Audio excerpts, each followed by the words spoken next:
This is the Music Halls of Fame podcast, episode 35. This week we honor the year 2008 along with a member of the Rock and Roll Hall of Fame class of 2008.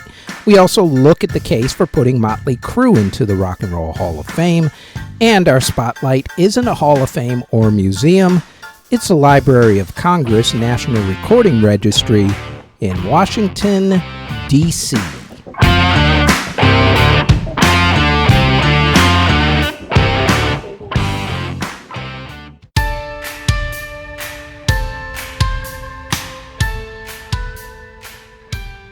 This podcast celebrates those who have been inducted into the Rock and Roll Hall of Fame. We'll also look at the case for certain artists to be inducted into the Hall who aren't there yet. Plus, every week we'll discuss a different musical Hall of Fame, Walk of Fame, or museum and celebrate someone who's been inducted into them. Let's start with our main focus of the podcast, which is the Rock and Roll Hall of Fame. The Hall Foundation was established on April 20th, 1983.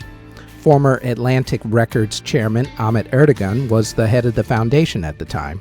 3 years later, a committee chose Cleveland, Ohio to be the site of the physical location for the museum over Detroit, Michigan, New York City, Philadelphia, Pennsylvania, Memphis, Tennessee, and Cincinnati, Ohio.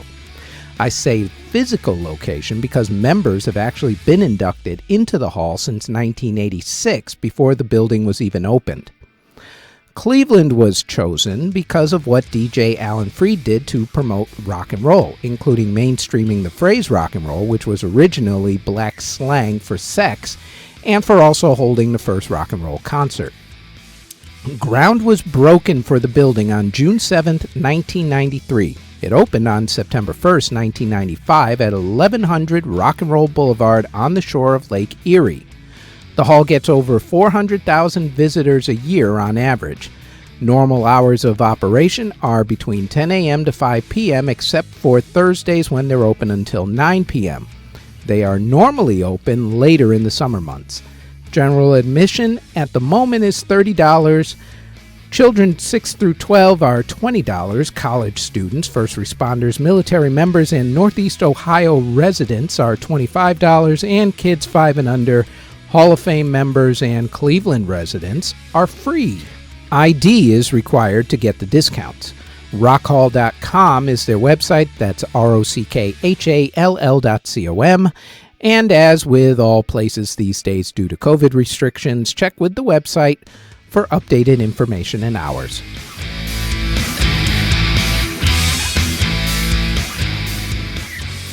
The year was 2008. The average cost of a home was just under $239,000. Average monthly rent was $800. Average income was just over $40,000. A gallon of gas set you back $3.39. A new car cost on average just under $28,000, and a postage stamp cost you 42 cents. The country was in the middle of a presidential election which would eventually see Barack Obama beat John McCain and introduce America to Alaska Governor Sarah Palin. Led by the 2007 subprime mortgage crisis and the bankruptcy of Lehman Brothers, the stock market finally crashed and the Great Recession officially began. A 7.9 earthquake killed 87,000 people in Sichuan, China. A coordinated series of terrorist attacks took place over the Thanksgiving holiday weekend in Mumbai, India, killing 164 people. Pope Benedict XVI visited the United States. The museum opened up in Washington, D.C., and the words Bitcoin, dumpster fire, and photobomb were coined that year.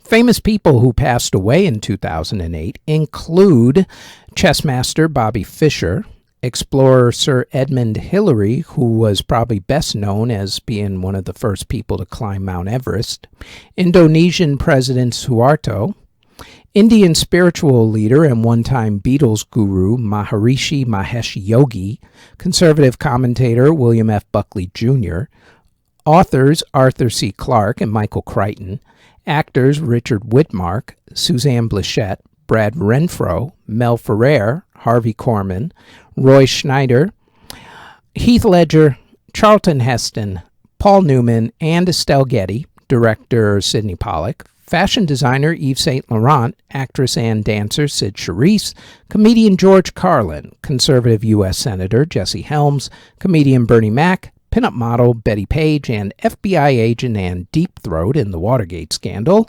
Mark Felt. The Nobel Peace Prize went to Marty Ahtisaari from Finland for his efforts to solve global conflicts. U.S. President-elect at the time, Barack Obama, was named Time Magazine's Person of the Year. Hugh Jackman was named People Magazine's Sexiest Man Alive, and Halle Berry was named Esquire Magazine's Sexiest Woman Alive. In books, there were popular books by John Green, Malcolm Gladwell, Neil Gaiman, Nicholas Sparks, and Garth Stein. There were also continuations of series such as the Percy Jackson and the Olympian series, the Inheritance Cycle, Mortal Instruments, and Twilight. There were also the first books from The Host, Graceling Realm, Perfect Chemistry, and the Hunger Games series. In technology, a beta version of the Google Chrome browser was released in mid-December along with the Android Market online software store. The reviews were pretty bad, with some people in the media laughing at Google, wondering why anyone would ever switch from the dominating browser in the market, which was Microsoft's Explorer. Goes to show you that you should never listen to reviewers or unsolicited criticism. Not to be outdone, however, Apple released the App Store, but only for iOS users. The HTC Dream from T-Mobile became the first cell phone to use the Android operating system. Amazon bought Audible. CBS Interactive bought CNET.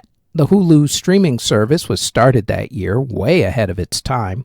Hootsuite was also released in 2008, as well as Shazam. In 2008 was the first time that anyone had heard of Bitcoin, which was actually proposed very late in the year.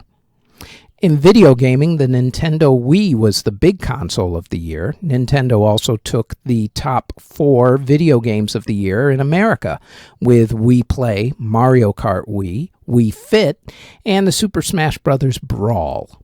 Other popular games included Grand Theft Auto 4, Madden NFL, Call of Duty World at War, Star Wars, The Force Unleashed, and Gears of War 2. In film, the Golden Globe Award ceremonies was canceled due to a writer's strike. The strike was settled not too long thereafter. Christopher Nolan's Batman epic The Dark Knight was the biggest movie of the year.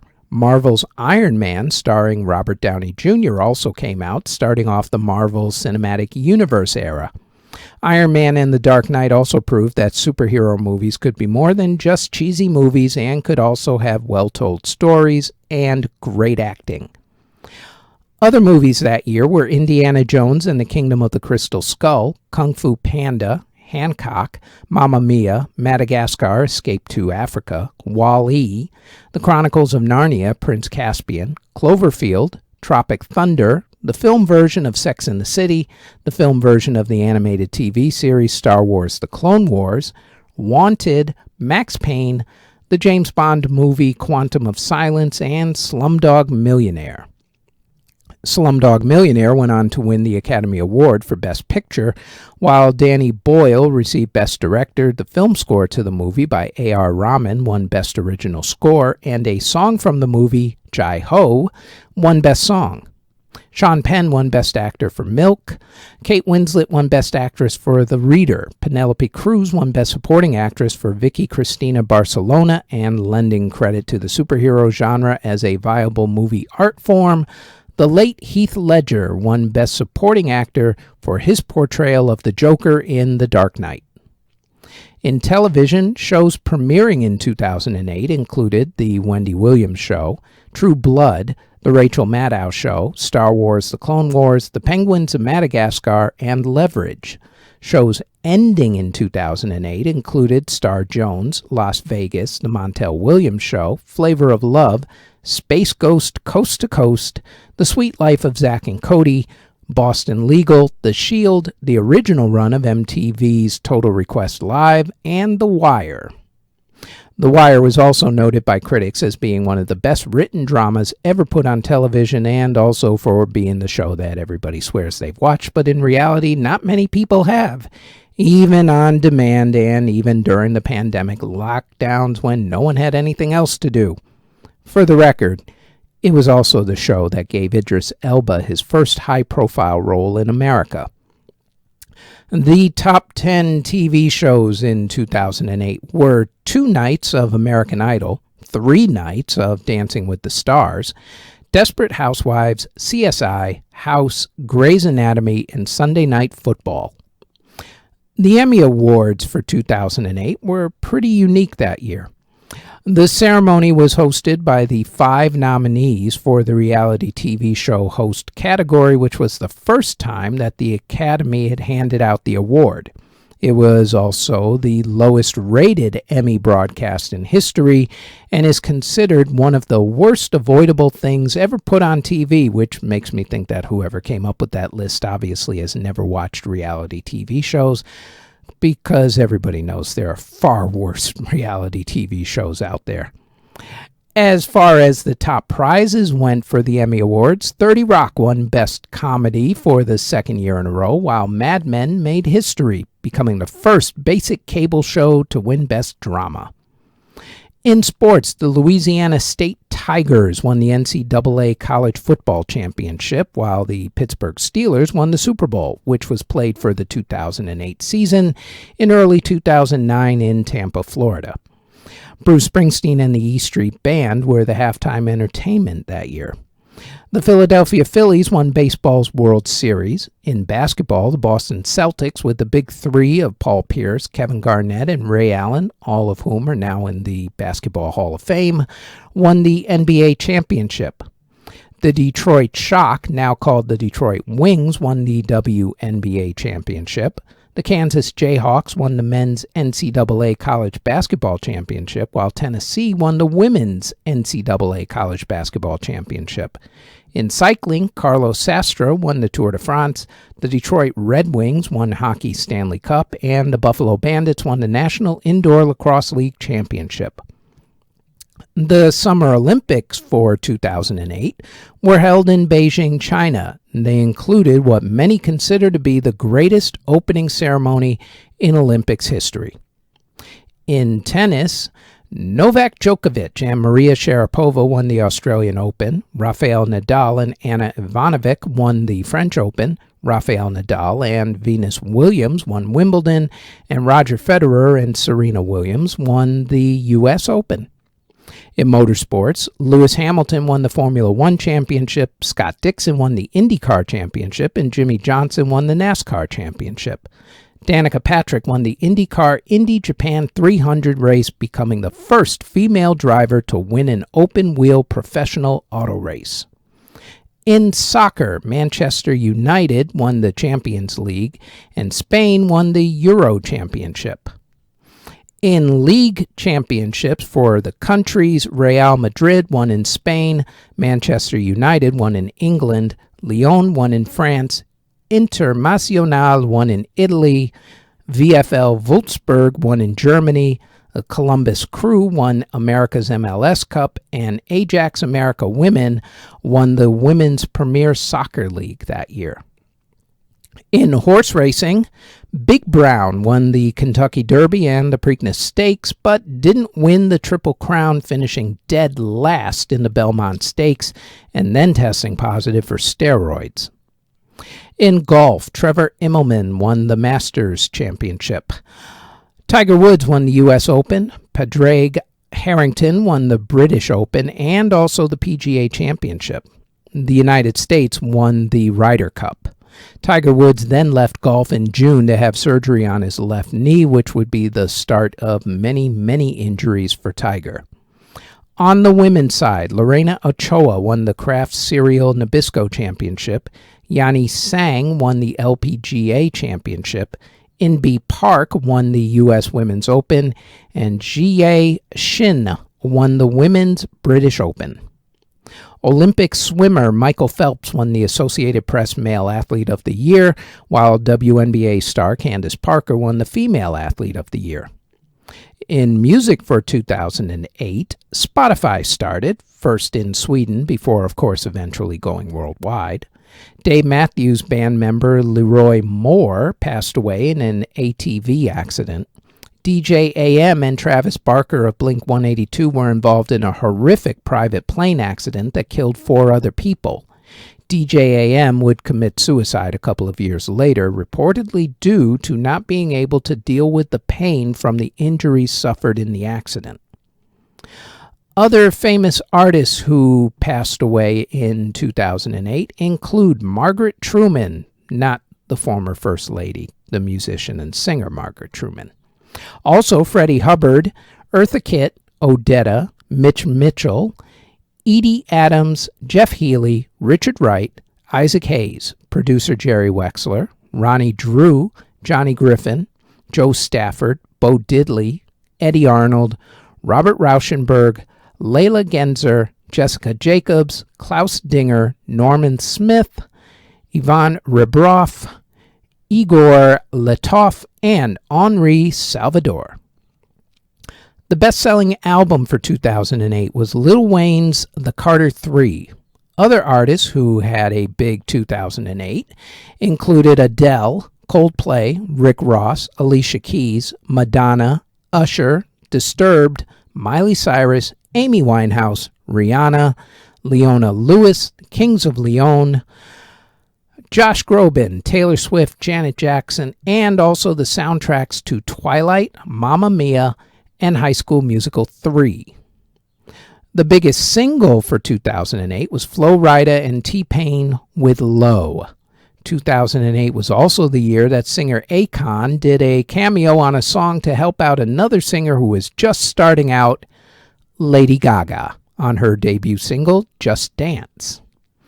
Other big singles were by Coldplay, Leona Lewis, Katy Perry, Rihanna, Madonna with Justin Timberlake, Jason Mraz, Pink, T.I., Jack Johnson, Duffy, and Kings of Leon. At the Grammy Awards for the music of 2008, Robert Plant and Alison Krauss were actually the big winners of the night with 5 awards. They won Album of the Year for the album Raising Sand. They won Record of the Year for their song Please Read the Letter. Song of the Year, though, went to Coldplay for Viva La Vida, and Adele won Best New Artist. At the Eurovision Singing Contest, which was held in Serbia that year, Russia won for the song Believe. And at the Tony Awards, In the Heights won Best Musical, and South Pacific won Best Revival of a Musical. At the Rock and Roll Hall of Fame induction ceremony, harmonica player Little Walter was inducted into the Sidemen category.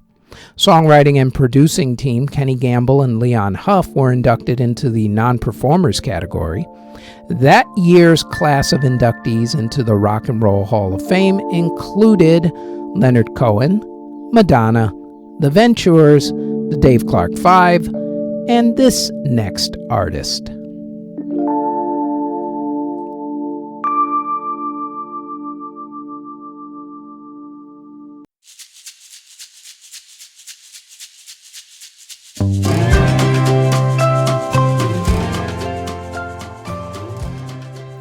Before he was one of the founders of Farm Aid, before he was an inductee into the Rock and Roll Hall of Fame, before he was a staple on classic rock stations everywhere, he was a guy with a made-up stage name who was just trying to not get booted off his record label. John Mellencamp was a relatively struggling rock and roller named Johnny Cougar back in the late 1970s. His first album yielded the minor hit, I Need a Lover. His record company hated his next album so much that not only did they not release the album, but they dropped him from the record label. They ended up releasing the album once he became popular, though, in order to cash in, because that's what people do. Under his new record label and under his new stage name, John Cougar, he released a couple of albums that had a couple of top 40 hits, like This Time and Ain't Even Done with the Night. The record label was pleased because, as John put it, the label thought he was another Neil Diamond, which he wasn't.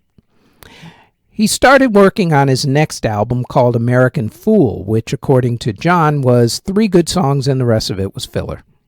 The record company reps came to the studio to hear his new songs, including the good ones, and hated every single one of them. Their thought pattern went from getting a new producer to actually dropping Mellencamp from the label. Finally, though, cooler heads prevailed and he was allowed to finish the album. One of his good songs, as he calls it, was a mid-tempo rocker. The idea came to him when he thought about something a friend of his said about a visit to a chiropractor. She said it hurt so good. Mellencamp used the line, traded off lyrics with his writing partner, and worked out the chords, all of it within a day. When the song was released, it became a huge hit. It spent 16 weeks in the top 10 and got as high as number 2. And it probably would have hit number 1 if not for the Survivor smash Eye of the Tiger being in the way from the Rocky III soundtrack. The song also got John a Grammy Award the very next year. The album that it came from, American Fool, hit number 1. After that came great albums like Scarecrow, Lonesome Jubilee, Big Daddy, Whenever We Wanted, Human Wheels, and Dance Naked, along with such classic rock and roll radio station songs like Pink Houses, Jack and Diane, The Authority Song, Cherry Bomb, Hand to Hold On To, Crumbling Down, Lonely Old Night, Check It Out, Paper and Fire, Get a Leg Up, Small Town, ROCK in the USA, along with cover versions of Under the Boardwalk and Wild Night, and a ton more, which led to his induction into the Rock and Roll Hall of Fame. Not bad for a guy who was this close to being thrown off of his record label. Presented for induction by 1999 Rock and Roll Hall of Famer Billy Joel, John Mellencamp. Inducted into the Rock and Roll Hall of Fame, class of 2008.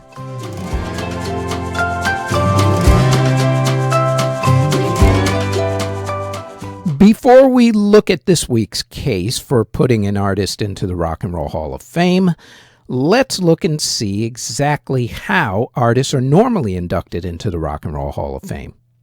The criteria for being inducted into the Hall was originally that, quote, artists had to have released their first record 25 years earlier and have created music whose originality, impact, and influence has changed the course of rock and roll, end quote. That interpretation has been updated in recent decades to include music that rock and roll influenced, like reggae, country, and hip-hop, and also youth culture that music has influenced and vice versa. That's why hip-hop artists get to be inducted now. The different categories that people can be inducted for are for musical excellence, which is for artists, musicians, songwriters, and producers who have had a dramatic impact on music. Also, early influencers, artists whose music influenced rock and roll and youth culture like jazz and the blues.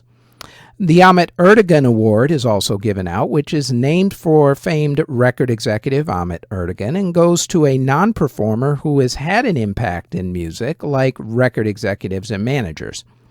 There's also a category that inducted songs that have influenced music, like the Troggs' Wild Thing or Sam the Sham and the Pharaohs' Wooly Bully. But of course, the most popular category is the performer category, which has had everybody in it from Elvis Presley to Tina Turner. The different nominating committees decide who will make the official ballots for that year. Then the ballots are sent to 1,000 musicologists, executives, performers, and other experts. The fans also get a chance to vote, with that vote usually being held on the Hall's website, rockhall.com. Then from that, the final inductees are chosen. Now, with all that being said, let us look at the case for this week's entry.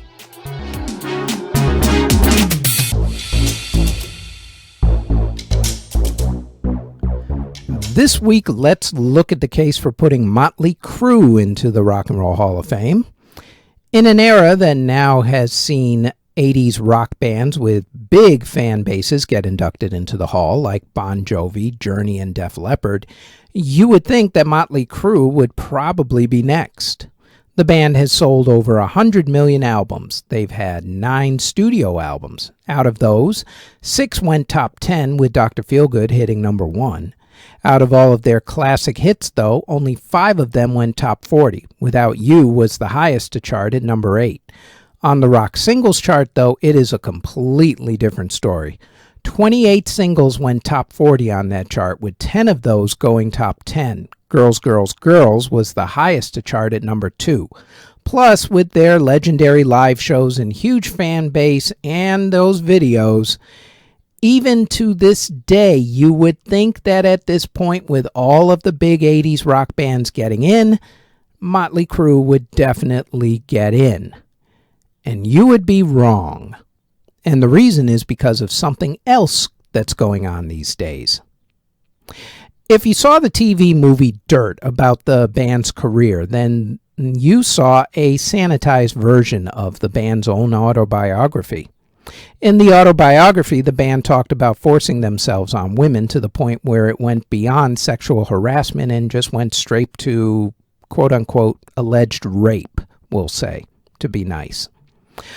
Among those stories was one where they got a homeless woman and one member of the band and his friends took turns with her and then tossed her out. Now, 5 years ago, that may have gotten you a slight chuckle, yet uncomfortable, from the Hall of Fame voting members and most of the public, honestly, unfortunately, and it would have been chalked up to sex, drugs, and rock and roll. Yeah, well, not anymore. The hashtag #MeToo movement has finally begun to, thankfully, catch up with the music industry.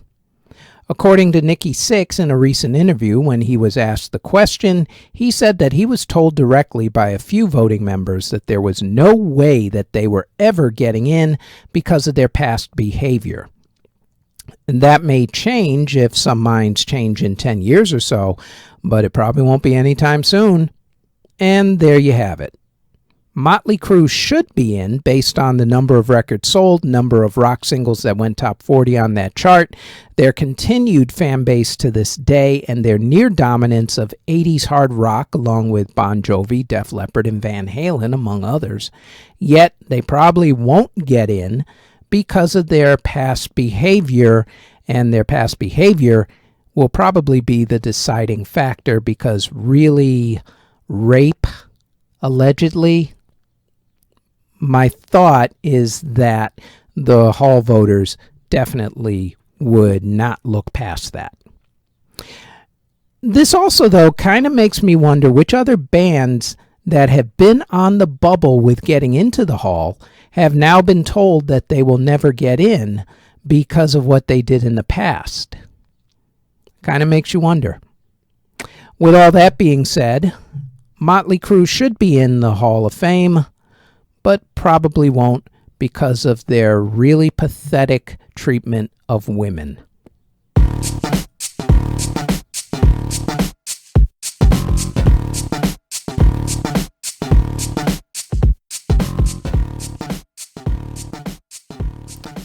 Each week in this spot, we highlight a different musical Hall of Fame or museum, since there's more than just the Rock and Roll Hall of Fame. There's the Country Music Hall of Fame, the Blues Hall of Fame, the Grammy Museum, among many, many others. But we are going to do one that is not a hall per se.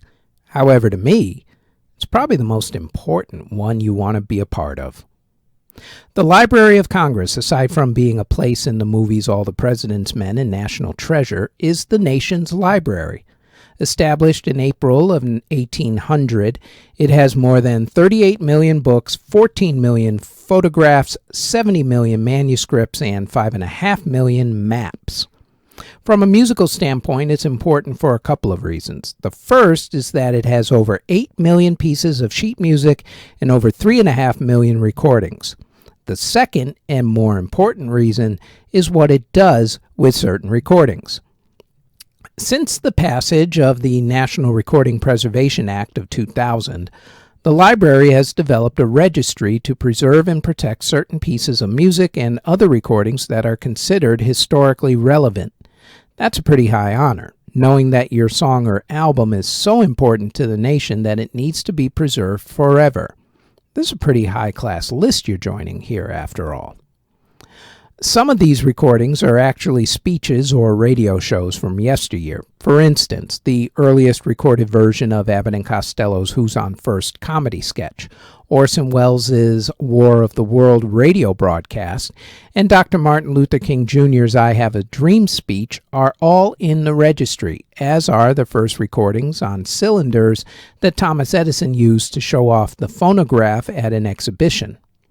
The first official class was in 2002. There were 50 recordings that were declared important. All of the above-mentioned recordings were in that first class. Only a few of them were from the rock and roll era. A lot of them were actually jazz.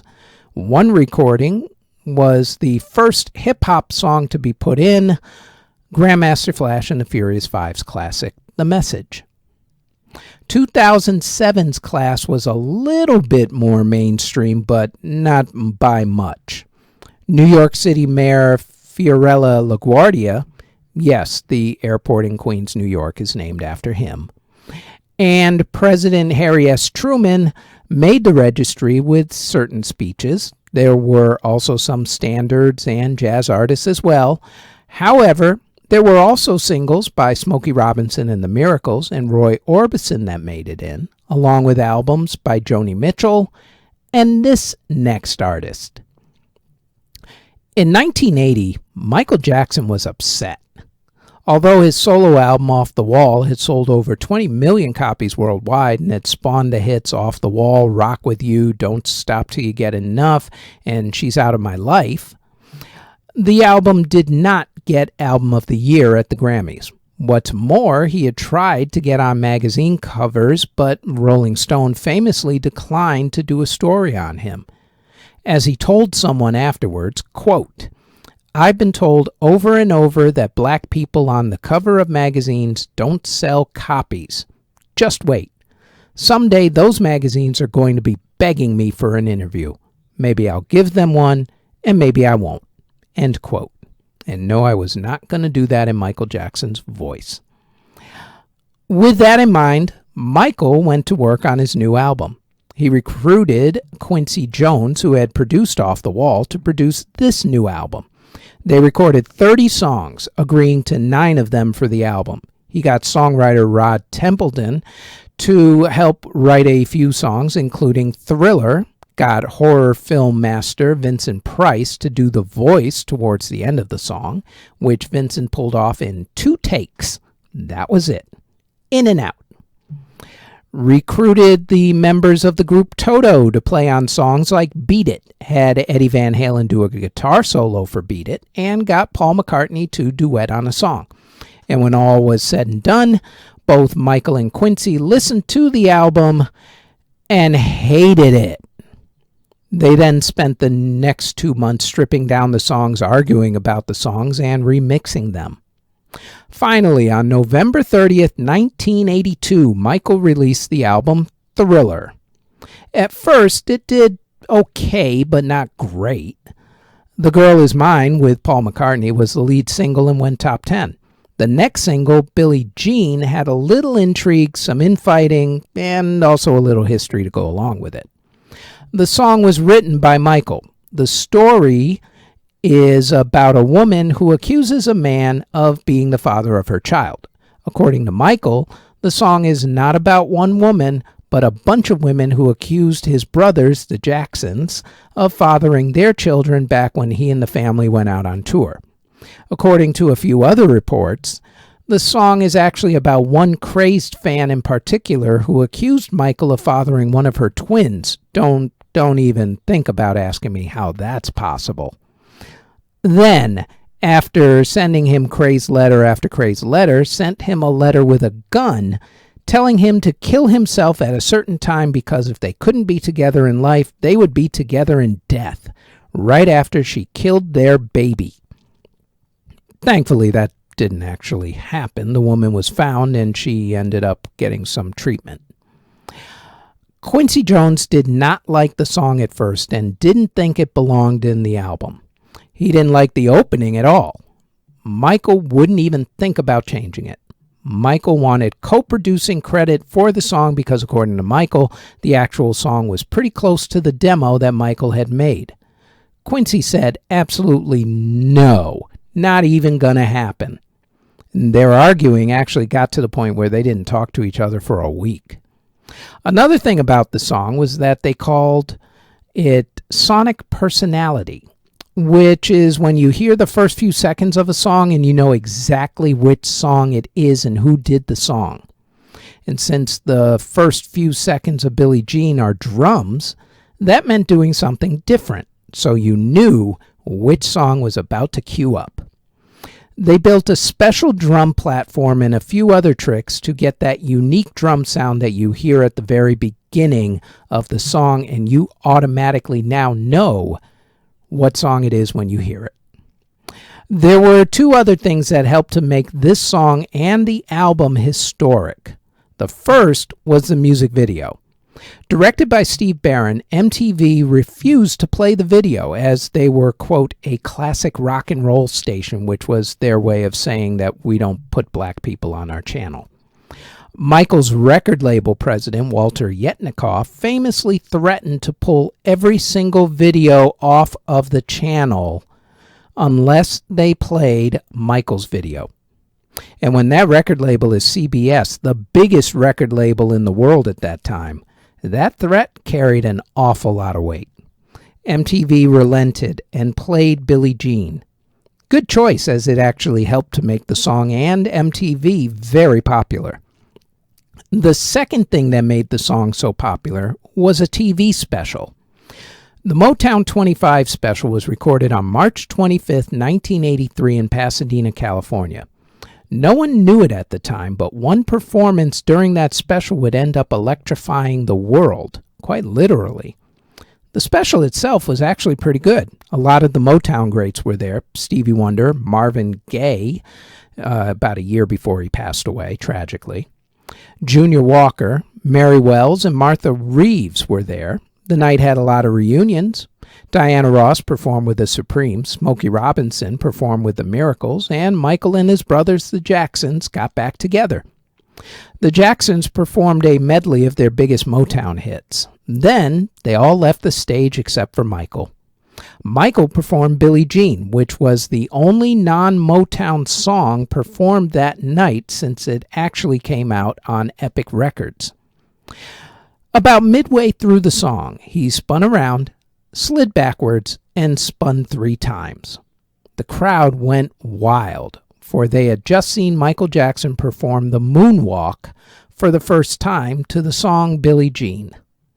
Now, the moonwalk was not a new dance by any stretch of the imagination. People had actually been doing versions of it for years. In fact, if you watch old videos of 80s b-boy breakdancers, they did what is known as sidestepping. Michael actually learned how to do the moonwalk from a couple of dancers who had done it on the TV show Soul Train and also on the British TV show Top of the Pops, with Jeffrey Daniel from Shalimar doing the dance. He just took it to another level and put his spin on it, for lack of a better word. At the time this special was recorded, his album Thriller had only been out for about 5 months. Wasn't doing great on the pop charts, but it was still hanging in there. Billie Jean was finally getting some airplay on MTV, but it wasn't a huge smash just yet. Also, there was no internet to speak of at that time and no social media, so word had not really gotten out about Michael's performance. But that all changed a couple months later, on May 16, 1983, when the Motown special premiered on NBC on a Sunday night. Before that night, Michael was a popular artist with a bunch of hits with his brothers, the Jacksons, and a few solo hits. After that night, all anyone could talk about was Michael's performance, and especially the moonwalk. Billie Jean quickly flew up the charts to number 1, where it stayed for 4 weeks. That was then followed by the song and music video for Beat It, which also flew up the charts to number 1. The combination of Billie Jean and Beat It suddenly made MTV must-see television and turned the network into a pop culture phenomenon. As for Michael, it's hard to describe to people these days just how huge he became. I'll try it this way. Take the craziness over Justin Bieber, BTS, NSYNC, and virtually every other teen obsession and combine them. And you might actually get close to the craziness that surrounded Michael Jackson. If you don't believe me, check out some of the footage from that era on YouTube, especially some of his live videos. The man literally had thousands of people outside every hotel that he stayed at. They had to close off streets just so the guy could go from place to place. It was that crazy. As for the album, it started selling over 1 million copies a week, went to number 1, and stayed there for almost half a year, only to be interrupted in that time a few times by other albums like Prince's Purple Rain soundtrack before going right back up to number 1 again. Michael received a lot of critical acclaim and also 8 Grammy Awards, including that elusive Album of the Year Grammy. The album has been certified to have sold over 34 million copies in America, making it the second biggest selling album of all time in America behind the Eagles' greatest hits. But it also has claimed sales of at least 67 million copies worldwide, making it the biggest selling album of all time on the planet. And to this day, it still sells almost 100,000 copies a week worldwide. About those magazines that wouldn't put him on the cover. Rolling Stone magazine came begging for him to do an interview with them, even though they had only given the album Thriller 4 out of 5 stars on their initial review. Michael thought about it, then granted them the interview, but only if they put him on the cover. They obliged. With that issue, with him on the cover, becoming their biggest selling issue in a very long time. Of course, after that came all the other successful albums and an awful lot of controversy, culminating in his early death and an HBO documentary that trashed what was left of his reputation, but that's a story for another time. For now, just appreciate the man, his talent, and this amazing album that you still can't put down no matter what side you're on, if you're pro-Michael, anti-Michael, and you know you play it, especially every Halloween when Thriller comes out. Michael Jackson's classic album, Thriller, with Billie Jean, Thriller, Beat It, Human Nature, etc., etc., etc., inducted into the Library of Congress, National Recording Registry, class of 2007. And that is it for the Music Halls of Fame podcast, episode 35. Thanks for listening. Audio engineering and editing, video editing, writing, narration, basically everything having to do with this podcast is done by yours truly. You can find us on our website at cjbtproductions.com. Our podcast is on all of your favorite podcast providers such as Apple Music, Google Podcasts, CastBox, Spotify, etc., all under Music History Today. If you would like to support this podcast, our Patreon can be found at patreon.com/Music History Today. We are also on Twitter at Music History Day, and you can now find us on YouTube.